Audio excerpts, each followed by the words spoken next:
Yo, yo, yo, what's going on, guys? Catcher. We'll call this a tribute to Nick. Nick Strength and Pokemon. Nick Strength and Power. Main channel, his main channel. He has 1 million subscribers and like 1 billion views or something crazy like that. He was one of the main cats of Old Zoo. The main cat when OG Zoo left us high and dry.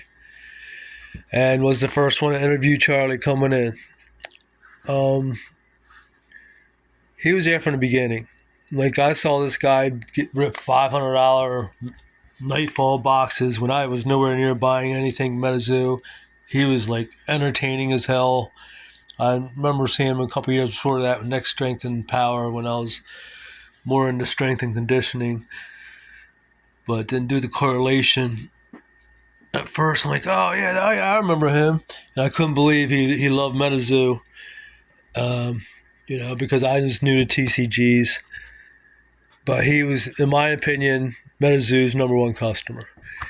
Not just because of the money spent, which I bet you well over $100,000 or more, but the great energy and the ripping of the packs and all that. I'm sure there's other people that spent just as much or more, but he really helped. He did it all and got probably close to nothing in return from Metazoo. If nothing, just got treated like shit from OG Zoo, which he set up a meeting or something like that from he knows Arnold Schwarzenegger, the Terminator. And he had one of his people set up with Waddell, and Waddell ghosted him, that type of deal.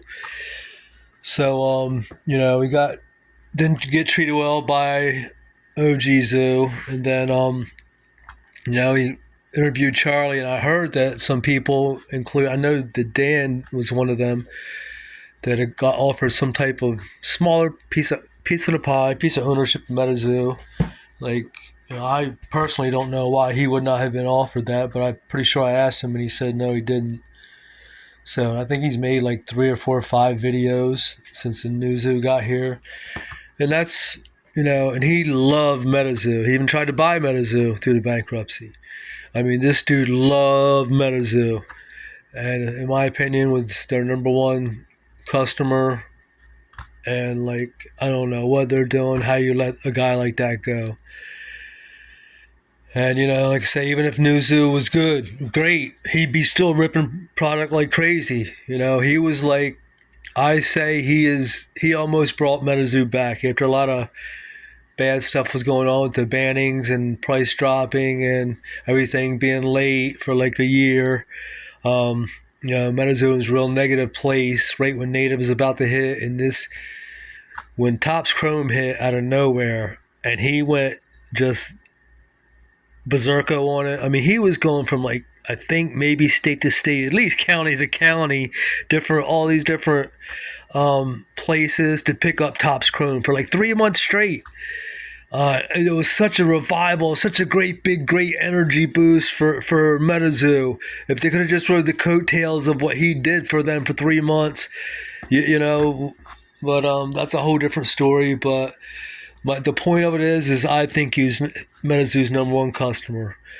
And now he's always been a buyer and seller, but he's always shared his memories with Metazoo, all the crazy amount of thousands of packs he ripped.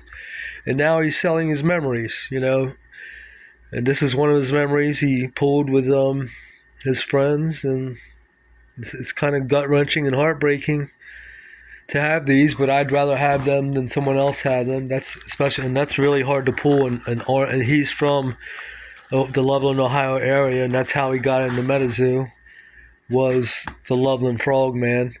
So to pull this and the Orange Hobby box, it's just the unlikelihood for him to pull that is just crazy. And this is a card he got. It's a 1-of-1 art card he got, and I didn't even best offer him on either one of these. I just bought them. I think that one was an auction I got for $1.20 to Frog, and this one was $2.50. I just bought it. I didn't even make him an offer. I just bought it because I know he showed this card so many times, and this card meant so much to him, and I just really, honestly can't believe I have this card in my hand right now, and it hurts me, and I don't know what Meta2 has to do, but you get this guy involved somehow, you know.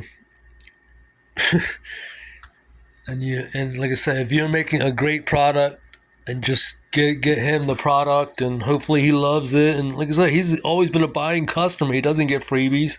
When he loves something, he just loves it, and he rips packs and he rips packs. Best live stream. So miss you, Nick, bro. I don't know what happened. And along those lines, as I said about the customer, I just wanted to bring up three things because I know a couple of people like when I throw some business knowledge or advice out. This is just general knowledge. Most people don't realize it's general knowledge, but something I learned in practice, and you go by these principles.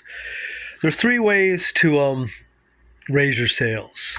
One is to increase your ticket price. Make each transaction, make them buy more. That's why you get a lot of couponing and doubling up of something. And get the second one on. Those type of things. They're famous for that. Great way of increasing the ticket price. Increase the frequency. You'll get like a lot of rewards programs and those types of things, or frequency rewards programs are set up to do that, which are great.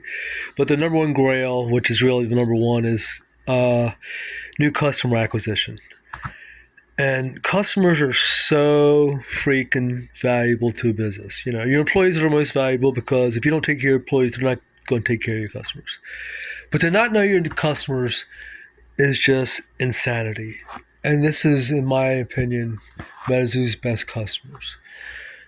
What companies do to pick their customers' brain, what do our customers want, what it is, how do we get customers? And you had a customer base already here willing to give you a chance. And you lose the best customer.